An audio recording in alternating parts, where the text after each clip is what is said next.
Mi esposa y mi mejor amigo se acostaron y planeaban quitarme todo en el divorcio, así que fingí estar en la ruina y les dejé una montaña de deudas como regalo de aniversario. Hay un momento exacto en el que el alma se rompe. No hace ningún ruido, no hay cristales estallando ni alarma sonando en la distancia. Solo hay un silencio ensordecedor que te roba el aire de los pulmones y hace que el suelo bajo tus pies desaparezca. Yo experimenté ese momento un martes por la tarde, en la aparente seguridad de mi propia habitación, rodeado de las paredes que yo mismo había pintado y los muebles que había comprado con el sudor de mi frente. Si alguien me hubiera preguntado esa misma mañana cómo era mi vida, habría sonreído con genuina gratitud. Tenía 35 años, una carrera exitosa como abogado y, sobre todo, tenía a Elena. Mi esposa era el centro absoluto de mi universo. Llevábamos 8 años casados y ella siempre había sido la imagen de la devoción, cariñosa, atenta, la clase de mujer que te preparaba el café exactamente como te gustaba y te dejaba notas en el maletín. Yo trabajaba jornadas extenuantes en el bufete para darle la vida que ella merecía, para pagar nuestra hermosa casa en los suburbios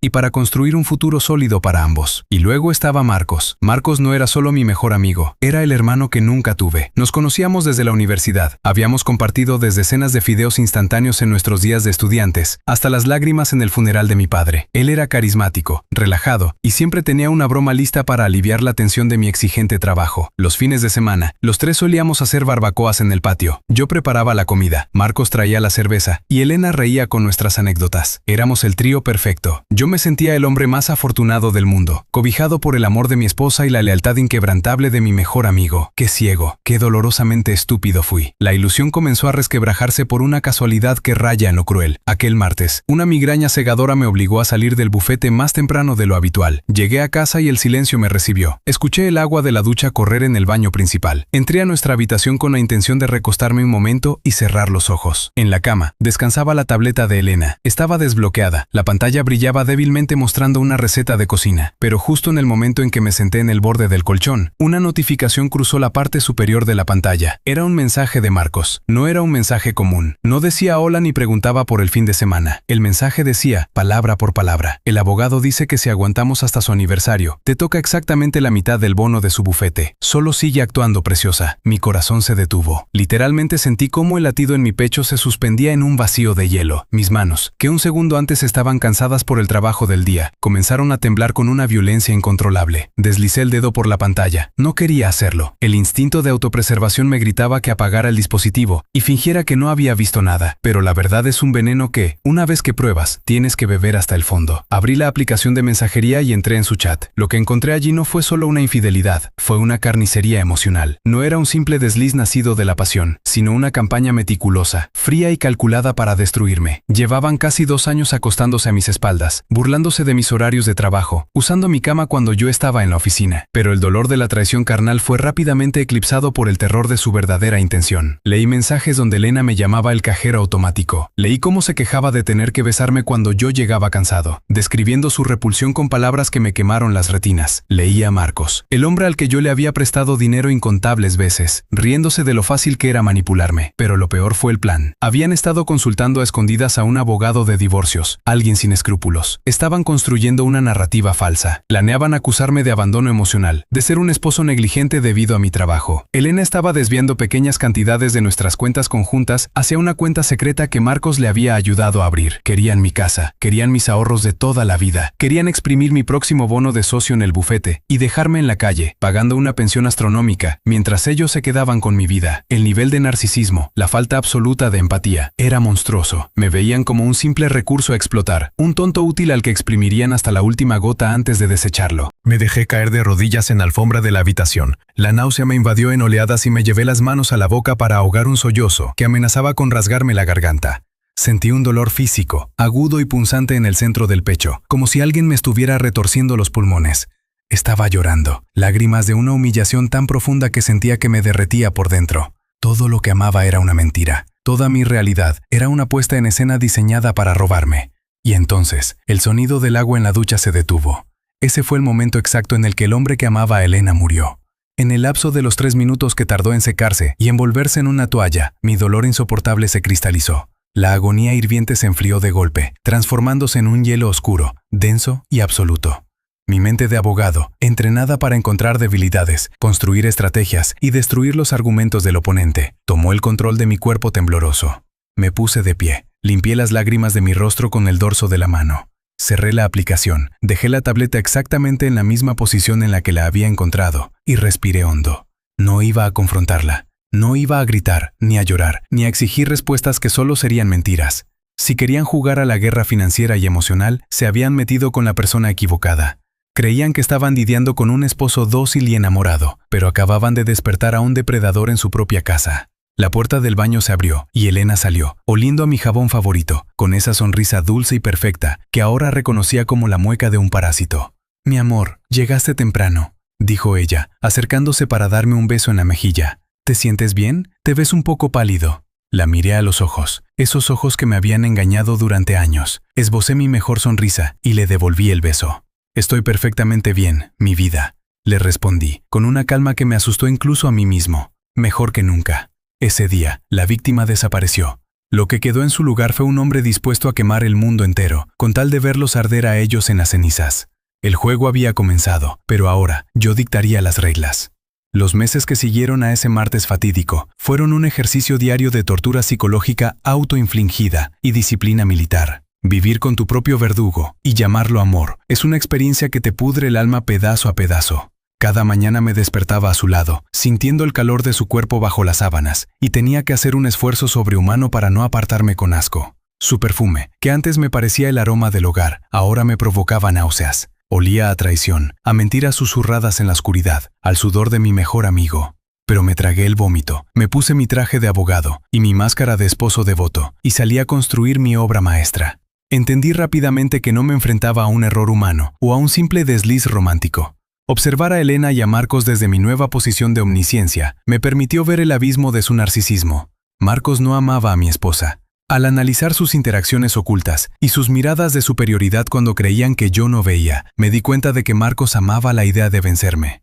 Siempre había sido el encantador, el carismático, pero yo era el que había construido una vida sólida, el que tenía el respeto profesional y el éxito financiero. Acostarse con mi esposa en mi propia cama y planear robarme el dinero que yo ganaba era, para su ego retorcido, la máxima victoria. Sentía que el mundo le debía mi vida. Elena, por su parte, demostró ser un agujero negro de vanidad. Se había convencido a sí misma de que merecía ser mantenida como una reina sin ofrecer lealtad a cambio, justificando su traición con una frialdad sociopática. Interpretó el papel de mártir frente a su abogado, fabricando historias sobre mi supuesta negligencia, preparándose para clavar la daga por la espalda y llevarse el botín. Si querían jugar en la corte, si querían usar las leyes para desangrarme, habían olvidado un detalle minúsculo. El derecho es mi idioma materno y los tribunales son mi patio de juegos. No iba a cometer el error de un aficionado. Ocultar dinero es un delito, y en un divorcio contencioso, los peritos financieros encuentran cada centavo escondido bajo el colchón.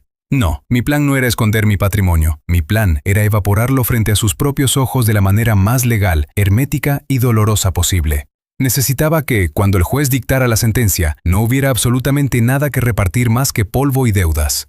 Mi primer paso fue contratar a un investigador privado implacable de una ciudad lejana, alguien sin ninguna conexión con mi círculo social. Le pagué en efectivo, de manera indetectable. Durante 8 semanas, este hombre fue mi sombra y la de ellos. Recopiló fotografías, videos y registros de sus encuentros en moteles baratos y en mi propia casa. Grabó audios de ellos riéndose de mí, detallando paso a paso cómo iban a despojarme de mis bienes tras nuestro aniversario. Ver esas pruebas, sentarme en mi auto a medianoche iluminado solo por el brillo de la pantalla de mi teléfono, mientras los escuchaba burlarse de mi dedicación, fue como tragar vidrio molido. Lloré hasta que los ojos me sangraron de sequedad. Grité golpeando el volante hasta despellejarme los nudillos. Y luego canalicé todo ese sufrimiento insoportable en una furia fría, metódica y absoluta. Con la evidencia blindada, comencé el desmantelamiento de mi propio imperio financiero. Hablé en privado con los socios principales de mi firma. Sin entrar en detalles sórdidos, les expliqué que me enfrentaba a una inminente y destructiva crisis personal que requeriría un divorcio complejo y que necesitaba proteger mis activos.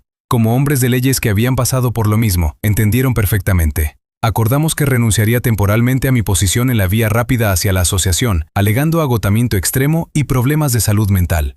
Mi salario se redujo drásticamente en papel. El bono colosal que Elena y Marcos estaban esperando como buitres fue diferido legalmente hacia un fondo de compensación futura a largo plazo de la empresa, inaccesible en el corto plazo y exento de ser considerado un bien ganancial en el momento del divorcio. Pero eso no era suficiente. Quería la ruina total para ellos. La casa, ese nido de amor que ella ya sentía suyo, estaba a mi nombre pero había sido pagada durante el matrimonio. Solicité una serie de préstamos masivos utilizando la propiedad como garantía, alegando la necesidad de capital para inversiones de alto riesgo que, convenientemente, estructuré para que parecieran fracasos absolutos. Inyecté ese capital en fideicomisos irrevocables a nombre de mi madre, gestionados por una sociedad anónima extranjera. Para la ley local y para los ojos de cualquier perito, yo me había convertido en un abogado fracasado, endeudado hasta el cuello por malas decisiones financieras, cuyo único activo era una casa hipotecada al 110% de su valor. La ironía más exquisita era ver cómo Elena y Marcos reaccionaban a mi caída. Cuando le confesé a Elena, con lágrimas falsas de desesperación, que estaba teniendo problemas en el trabajo y que había tomado decisiones estúpidas con nuestras finanzas, vi el pánico momentáneo en sus ojos, seguido rápidamente por un cálculo gélido. En lugar de apoyarme, comenzó a distanciarse sutilmente, acelerando sus reuniones con Marcos para adelantar el divorcio antes de que el barco se hundiera por completo. Marcos, en su papel de mejor amigo, me invitaba a tomar cervezas para consolarme, dándome palmadas en la espalda mientras me decía que todo saldría bien, sin saber que cada cerveza que pagaba yo la contabilizaba en la factura de su destrucción inminente. El resentimiento se había convertido en mi oxígeno. Cada sonrisa que le daba a Elena, cada abrazo fraterno que compartía con Marcos, era una cuchillada que yo mismo me daba, pero el dolor me mantenía alerta. Me volví un maestro del engaño, superándolos en su propio juego sucio. Estaba tejiendo una red invisible de acero a su alrededor, y ellos, cegados por su propia arrogancia y codicia, seguían bailando felizmente hacia el matadero.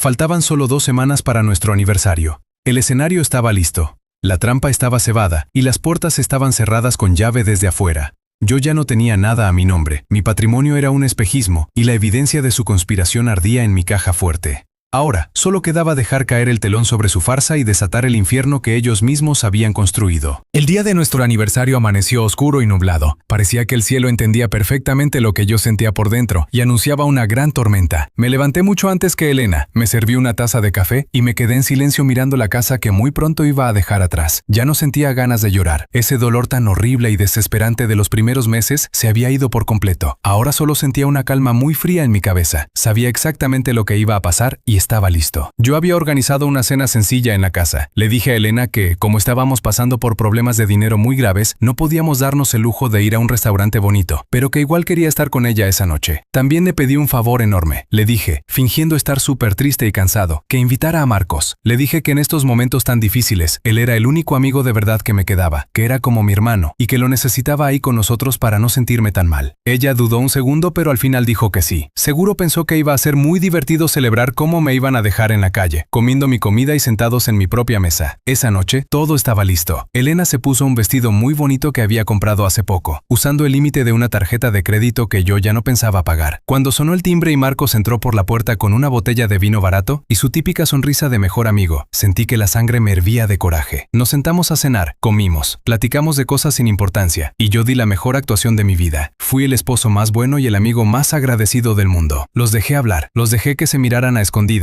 dándose esas sonrisitas de superioridad que yo ya conocía a la perfección. Cada bocado que daban era un paso más hacia la trampa en la que estaban a punto de caer. Cuando terminamos de comer, me levanté de la silla. Toda la casa se quedó en silencio. Solo se escuchaba la lluvia cayendo fuerte allá afuera. Levanté mi vaso y los miré a los dos. Les di unas palabras sobre la confianza, sobre lo que significa apoyarse en las buenas y en las malas, y cómo es en los peores momentos cuando te das cuenta de quiénes son las personas que realmente te quieren. Vi cómo Elena sonreía casi con lástima, pensando que yo era un pobre tonto enamorado que no se daba cuenta de nada. Marcos movía la cabeza dándome la razón, levantando su vaso para brindar por nuestra gran amistad. Disfruté muchísimo ese momento. Fue el último segundo en el que ellos se sintieron dueños de mi vida. Entonces, bajé mi vaso, caminé hacia un mueble y saqué una caja grande de madera. Puse la caja justo en el medio de la mesa, enfrente de Elena. Le dije que era mi regalo de aniversario, el gran premio por todos los años que llevábamos juntos. Ella miró la caja con los ojos muy abiertos por la ambición. Seguramente pensó que, de alguna manera milagrosa, yo había conseguido mucho dinero, o que le iba a dar las llaves de un carro nuevo. Abrió la caja muy rápido, pero adentro no había joyas, ni dinero, ni sorpresas buenas. Lo que encontró fue un montón de papeles del banco diciendo que la casa estaba a punto de perderse por falta de pago. Había recibos de cuentas en ceros y, hasta arriba de todo, un sobre grande lleno de hojas. Ahí estaban impresos todos los mensajes de texto donde planeaban robarme todo, junto con 80 fotos de ellos dos entrando y saliendo de esos hoteles baratos y sucios. El ambiente en el comedor cambió en un solo segundo. Fue como si a la habitación sensación de faltar el aire. A Elena se le cortó la respiración por completo y se puso pálida, como si hubiera visto un fantasma. Sus ojos brincaban de las fotos a los papeles de las deudas, sin poder creer ni entender el tamaño del desastre que tenía en las manos. Marcos, que se había acercado curioso para ver qué había en la caja, se quedó totalmente congelado. La boca se le abrió y su sonrisa de ganador desapareció. Su cara se llenó de miedo puro. Ninguno de los dos podía decir ni una sola palabra. Estaban en shock absoluto al ver cómo todo su plan perfecto se les venía encima y los aplastaba. Con una voz muy seria, sin gritar y sin mostrar ningún sentimiento, les empecé a explicar la realidad. Les dije paso a paso cómo no había ni un solo peso que pudieran robarme. Les aclaré que la casa en la que estábamos cenando, esa misma que ellos querían quitarme en el divorcio, ya estaba ahogada en préstamos y el banco nos iba a correr a la calle en un par de semanas.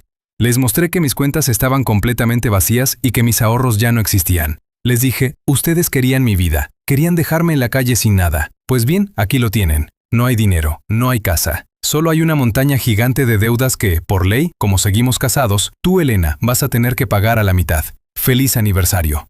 El golpe fue demasiado fuerte para ellos. Esa gente mala que se cree superior no sabe cómo reaccionar cuando pierden todo de un momento a otro. Elena empezó a gritar, a llorar fuerte y a maldecir. Su cara bonita se llenó de furia y desesperación, y tal como yo sabía que pasaría, se fue directo contra Marcos. Le empezó a pegar en el pecho, gritándole que él le había prometido que el plan era perfecto, que por su culpa ahora ella estaba llena de deudas y con la vida arruinada. Marcos, en vez de calmarla o defenderla, la empujó con fuerza para quitársela de encima. Empezó a caminar hacia la puerta tartamudeando, tratando de inventar excusas tontas. Estaba muerto de miedo de que yo le mandara esas fotos y mensajes a su jefe, porque sabía que su carrera se acabaría en ese instante. Se traicionaron el uno al otro en menos de un minuto, tratando de salvarse solos. Yo me quedé ahí parado, sin decir nada, solo los veía. Las dos personas en las que más confiaba en todo el mundo se estaban peleando a gritos en mi sala. Fue algo muy triste de ver, pero al mismo tiempo me quitó un peso enorme de encima. Yo ya no tenía que gritar, ni enojarme, ni pelear. Ya había sufrido todo lo que me tocaba sufrir a solas en mi carro durante esos últimos meses. Agarré mi maleta, que ya la tenía escondida junto a la puerta, tomé mis llaves y caminé hacia la salida. Mientras cruzaba la puerta, Elena me gritaba llorando que me odiaba y que yo era una persona horrible. No volteé para nada. Simplemente cerré la puerta y me fui para siempre de ese lugar que alguna vez llamé mi hogar. Los meses que siguieron fueron difíciles de acomodar, pero por fin fui libre. El divorcio fue muy rápido y fácil para mí. Elena no pudo pelear nada, se quedó completamente sola y al final tuvo que declararse en quiebra porque no pudo pagar todas las deudas que le dejé. A Marcos lo corrieron de su trabajo unas semanas después de esa cena. Alguien mandó de forma anónima todas las pruebas de lo que hacía a su oficina. Por andarse creyendo muy listo, usó el internet y el teléfono de su jefe para ayudar a Elena a engañarme, y eso le costó su carrera y su reputación. La relación entre ellos se acabó casi el mismo día de la cena. Sin dinero para gastar y sin confianza, no duraron nada. Yo, por mi parte, recuperé mi vida paso a paso. Mi jefe en el trabajo me devolvió mi puesto cuando los problemas del divorcio terminaron, y el dinero que yo había sacado para protegerlo regresó a mis cuentas de forma limpia y segura. La traición de mi esposa y mi mejor amigo casi me destruye. Me dolió como nada en el mundo, pero al final salí ganando. Me liberé de dos personas que solo querían aprovecharse de mí. Ahora soy un hombre nuevo, mucho más fuerte, y sé perfectamente que nadie, nunca más, se va a volver a burlar de mí.